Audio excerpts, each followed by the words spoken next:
Now I'm going to review Dr. Lerah Lee, who's also a contestant for the 7th District of Congress in Georgia.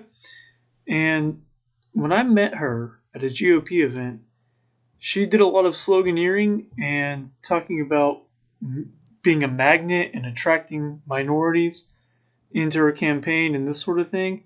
But she didn't talk any bit about policy. She doesn't seem to have her own website like the other candidates that I've reviewed. If I click on the link to her website, it just takes me to Ballotpedia that doesn't really tell me anything. So I'm just on her Facebook page. Like me, she just has a Facebook page, it seems. And I'm going to play the video that's on here that was from back in November and just insert my commentary about the things that she says. So here we go. Well, one of those names is Dr. Lerah Lee, who is joining us live from Washington, D.C. to discuss the 2020 elections. Dr. Lee is a Republican candidate who is running for Georgia's 7th congressional district. Good morning, Dr. Lee. Good morning, and thank you so much for having me. Thank you so much for joining us. Now, you are an educator, a mother, and you describe yourself as a passionate leader who is ready to serve. Tell us a bit about why you're running for Congress. As a mother of 5, it's so important that I'm able to look my children in the eyes and tell them that I did everything I could to fight for their liberties, for their freedoms. And as an educator, one of the things that just breaks my heart is our inability to focus on America first. We have illegal immigration that's causing human trafficking, drugs to flow in our country. We need to build a wall. Okay, so what does illegal immigration, building a wall, and basically our immigration policy have to do with education? She starts off by answering the question on education, with education, and then explaining or going off to a different direction and talking about the wall and border security. And as you'll see, she doesn't give any answer as to what she can do as a legislator about the problems with our border. We'll continue. In addition to illegal immigration, we have a great economy that is flowing under President Donald Trump. The lowest African American unemployment under any other administration, Asian and Latino. And so I'm running for Congress because I want to be a voice to get that out there to conservatives that look like me, conservative Americans, to let them know we need to keep this path going. So the ultimate answer then is she's running for Congress to be a voice to get out the message of the great economy that Donald Trump has under his administration.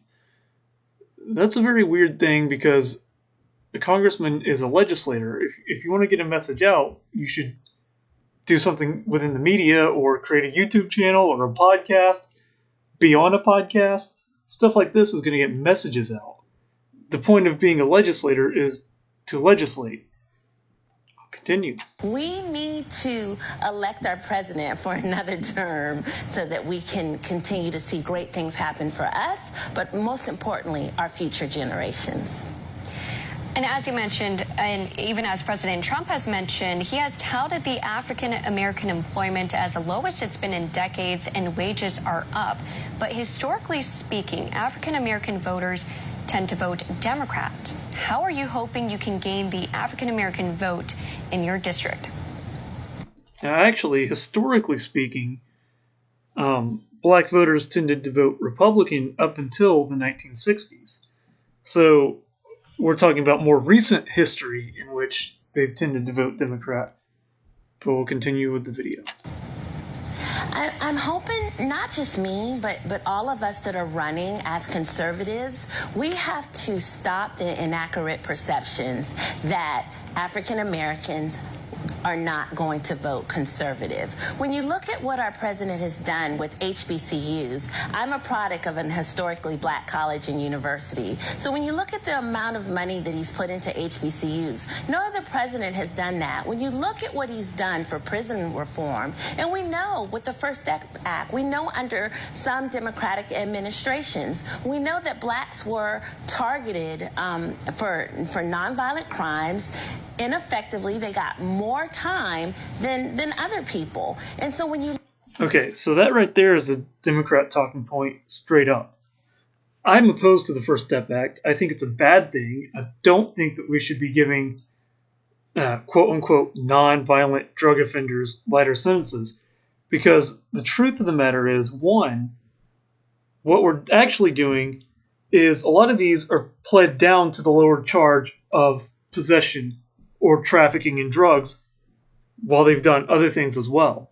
The other thing is that the reason African Americans have tended to get higher sentences for the same crimes is because they tended to have a higher criminal background record when reviewed individually of individual cases. It just happens to be disproportionately within that community, not because of this overall racist policy, but because each individual case showed that they had criminal offenses in the past. So there's a lot of things that she said there that's not only inaccurate, but it's also straight up Democrat talking points. I know that Trump did pass and sign the First Step Act. I know many Republicans support it, and I know many Democrats support it too. I do not. I oppose it. Nonviolent drug offenses, as they say, you're peddling poison, and this poison is killing people. So even though the transaction may seem or appear on surface to be nonviolent, it is committing a heinous thing against human lives, and it's not pleasant.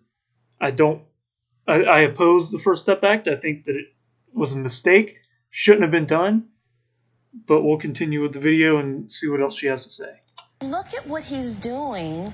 We need to get that out and message that. The mainstream media is not messaging that. So it's up to us as conservatives to say, to go to places where we would not normally go. I mean, I do, but that we would not normally go and engage people of color to say, look at the great things that are being done under this administration. Absolutely. What do you think are some of the biggest issues affecting Georgia's 7th congressional district, and how do you plan on tackling that? Definitely, the biggest issues when I'm interacting with voters is definitely illegal immigration and wanting to secure our borders by building the wall, wanting to stop chain migration, the catch and release policy, stopping the flow of drugs into our country. And so I plan to tackle that by saying, I am standing with you. I believe in that. Like I said when I started, I have five children. Our other constituents have children and grandchildren and great-grandchildren. So she plans to tackle it by making statements. That's interesting, because there are legislative actions that can be done, but the main legislative actions that need to be done are checks on the judiciary that is overreaching. Another thing that I'll point out real quick is she mentioned Donald Trump giving more money to historical black colleges.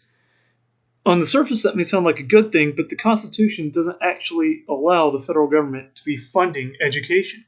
It's not in their purview, unless it's specifically in Washington, D.C. or the territories. So we really shouldn't be funding education federally at all. I'll let her finish up the video and then maybe add some closing statements, and we'll wrap it up. They want to ensure that our country is safe, and we're not putting America first when we're taking care of others and negating the needs that we have in our country. And then lastly, where can people learn more about your campaign? Lerah, they can go to lerahlee.com. That's LERAHLEE.com. All right, perfect. Lerah Lee, who is campaigning for Georgia's 7th congressional district. Thank you so much again for joining us here on One American News, and good luck. So there's Lerah Lee. There's not really much I have to add. I don't honestly know why she's running other than to quote unquote be a voice. And that's it. I'll close this one out and we can analyze another candidate on the next video. Thanks for watching.